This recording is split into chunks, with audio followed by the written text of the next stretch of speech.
તળાજા પંથકમાં ગંભીર અકસ્માતની ઘટના સામે આવી છે, જેમાં તળાજાના એક દીકરીની નજર સામે જ પિતાનું અકસ્માતમાં મૃત્યુ થતાં ચકચાર મચી જવા પામી હતી।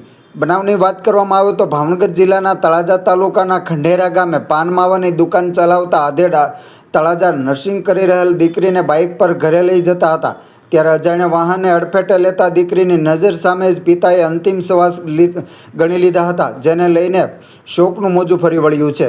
તળાજાના ખંડેરા ગામના રહીશ ભરતભાઈ ભૂપતભાઈ સોલંકી ઉંમર વર્ષ 50 રાત્રિના 8 વાગ્યાના અરસામાં તળાજામાં નર્સિંગ કરી રહેલ દીકરીને બાઇક પર બેસાડી ઘરે જઈ રહ્યા હતા, ત્યારે દકાના ગામ નજીક ડમ્પર ચાલકે અડફેટે લેતા જીવલેણ ઈજા થઈ હતી, જેઓને 108 મારફતે તળાજા સરકારી હોસ્પિટલ ખસેડવામાં આવ્યા હતા। અહીં ફરજ પરના તબીબે તપાસી અને મૃત જાહેર કરતા દીકરીનું હૈયાફાટ રુદન અહીં પાષણ હૃદયના માનવીને પણ પીગળાવી દે તેવું હતું।